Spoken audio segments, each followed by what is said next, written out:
ಸಮಸ್ತ ಸಿನಿ ಪ್ರೇಮಿಗಳಿಗೆ ನಮಸ್ತೆ. ನಾನು ಹರಿಪರಾಕ್ ಯೂಟ್ಯೂಬ್ ಚಾನಲ್ಗೆ ಸ್ವಾಗತ. ಈ ವಾರ ನಾನು ನೋಡಿದ ಸಿನಿಮಾ ಶ್ರೀಜಯ್ ನಿರ್ದೇಶನದ ಭೈರಾದೇವಿ.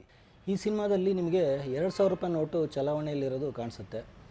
ನಮ್ಮ ದಿವಂಗತ ನಟ ಶಿವರಾಮ್ ಅವರು ಈ ಸಿನಿಮಾದಲ್ಲಿ ಅಭಿನಯ ಮಾಡಿದ್ದಾರೆ. ಇನ್ನೊಬ್ಬ ದಿವಂಗತ ನಿರ್ದೇಶಕ ಡಿ ರಾಜೇಂದ್ರ ಬಾಬು ಅವರು ಫೋಟೋ ಮೇಲಿನ ಒಂದು ಪಾತ್ರ ಆಗಿದ್ದಾರೆ. ಇನ್ನು ಈ ಸಿನಿಮಾದಲ್ಲಿ ಪುಟ್ಟ ಬಾಲಕಿಯಾಗಿ ಅಭಿನಯಿಸಿರುವಂಥ ಬೇಬಿ ಗ್ರೀಷ್ಮಾ ಈಗ ಹೆಚ್ಚು ಕಮ್ಮಿ ಅಂದರೂ ಒಂದು ಚೆಲುವಿನ ಚಿತ್ರ ಲೆವೆಲಿನ ಥರದ ಸಿನಿಮಾದಲ್ಲಿ ಹೀರೋಯಿನ್ ಆಗ್ಬೋದು, ಅಷ್ಟು ದೊಡ್ಡವಳಾಗಿದ್ದಾಳೆ. ಇನ್ನು ರಮೇಶ್ ಅವರ ಪಾತ್ರ ನೋಡಿದ್ರೆ ಅವರು ಈ ಸಿನಿಮಾನ ತುಂಬ ಹಿಂದೆ ಒಪ್ಕೊಂಡಿದ್ರು ಅಂತ ನಿಮಗೆ ಅನಿಸ್ಬೋದು. ಇದನ್ನೆಲ್ಲ ನಾನು ಯಾಕೆ ಹೇಳ್ತಾ ಇದ್ದೀನಿ ಅಂದರೆ ಇದು ತುಂಬ ವರ್ಷಗಳ ಹಿಂದೆ ಶುರುವಾದಂಥ ಸಿನಿಮಾ.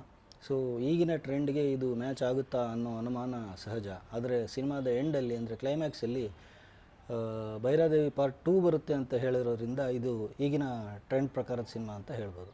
ಇನ್ನು ಸಿನಿಮಾ ವಿಷಯಕ್ಕೆ ಬಂದರೆ ನಮಗೆ ಸಿನಿಮಾ ಶೋಗೆ ಕರೀತಾರಲ್ಲ, ಆವಾಗ ಕೆಲವೊಮ್ಮೆ ಸಂಜೆ 6 ಗಂಟೆಗೆ ಕರೆದಿರ್ತಾರೆ ಅಂತ ಅಂದ್ಕೊಳ್ಳಿ.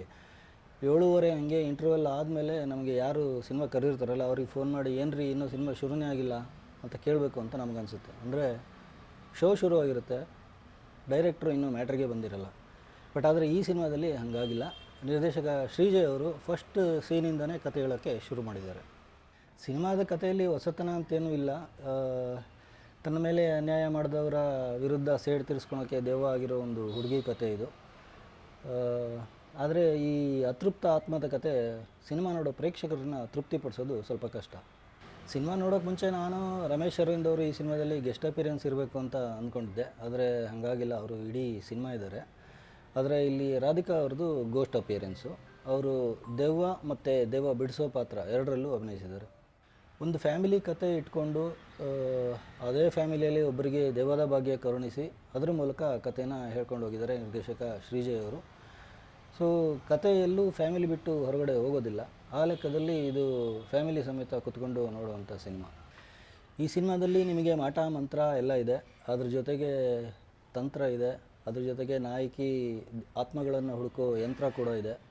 ಸೊ ಈ ಆರಂಭದಲ್ಲಿ ಇದನ್ನೆಲ್ಲ ಹೇಳೋಕ್ಕೆ ಮುಂಚೆ ಒಂದು ದೊಡ್ಡ ಸೆಟ್ ಹಾಕಿ ದೃಶ್ಯ ವೈಭವ ತೋರಿಸಿರೋ ನಿರ್ದೇಶಕರು ಆ ದುಬಾರಿ ಸೆಟ್ಟು ಬರೀ ಒಂದು ಹಾಡಿಗೆ ಸೀಮಿತ ಆಗಬಾರ್ದು ಅನ್ನೋ ಕಾರಣಕ್ಕೋ ಏನೋ ಅಲ್ಲಿ ಒಂದಷ್ಟು ಘಟನೆಗಳನ್ನೂ ಕೂಡ ಶೂಟ್ ಮಾಡಿದ್ದಾರೆ. ಸೊ ಆ ಸೆಟ್ಟಲ್ಲಿ ನಿಮಗೆ ಸ್ಮಶಾನದಲ್ಲಿರೋ ಗೋರಿಗಳ ಮೇಲೆ ಮೊಹಮ್ಮದ್ ಗೋರಿ ಥರ ಮತ್ತೆ ದಂಡೆತ್ತಿ ಹೋಗಿ ಒಂದಷ್ಟು ಅಗೋರಿಗಳ ಕಥೆನೂ ಹೇಳಿದ್ದಾರೆ. ಸಿನಿಮಾದ ನಿರೂಪಣೆಯಲ್ಲಿ ನಿಮಗೆ ಯಾವ ಹೊಸತನೂ ಕಾಣಿಸಲ್ಲ. ಹಾಗೆ ನೋಡಿದ್ರೆ ರಾಧಿಕಾ ಕುಮಾರಸ್ವಾಮಿ ಅವರ ಗೆಟಪ್ ಬಿಟ್ಟರೆ ಇಲ್ಲಿ ಹೊಸತು ಅನಿಸೋದು ತುಂಬ ಕಡಿಮೆನೇ.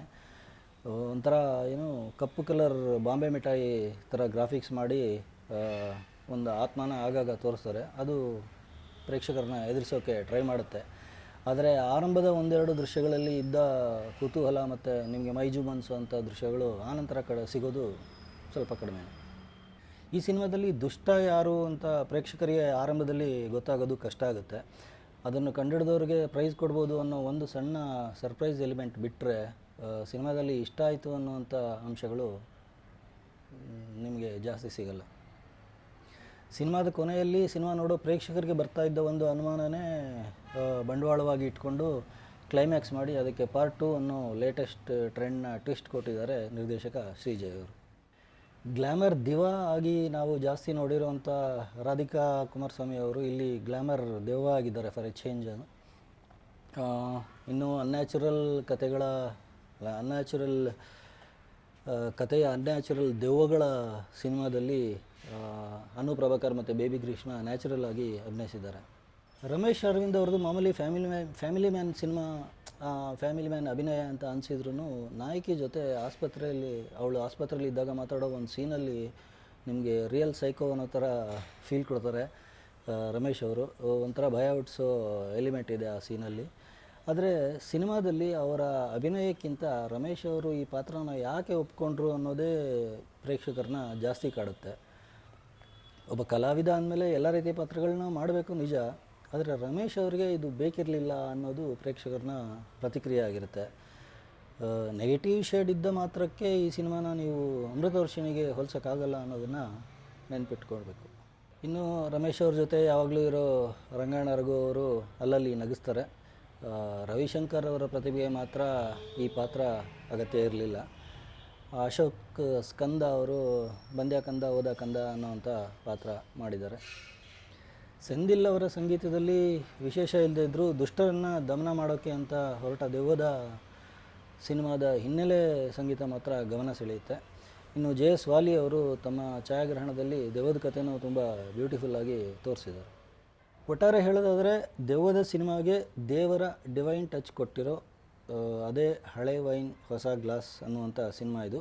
ಆದರೆ ರಾಧಿಕಾ ಅವ್ರನ್ನ ತೆರೆ ಮೇಲೆ ನೋಡಿ, ಇದು ಹಳೆ ವೈನ್ ಹೊಸ ಗ್ಲಾಸ್ ಡೈಲಾಗಿಗೆ ಅನ್ವಯಿಸಲ್ಲ, ರಾಧಿಕಾ ಅವ್ರನ್ನ ತೆರೆ ಮೇಲೆ ನೋಡಿ ತುಂಬ ದಿನ ಆಯಿತು ಅಂತ ಅಂದ್ಕೊಳ್ಳೋ ಪ್ರೇಕ್ಷಕರು ಒಂದು ಸಲ ಈ ಸಿನಿಮಾ ನೋಡ್ಬೋದು.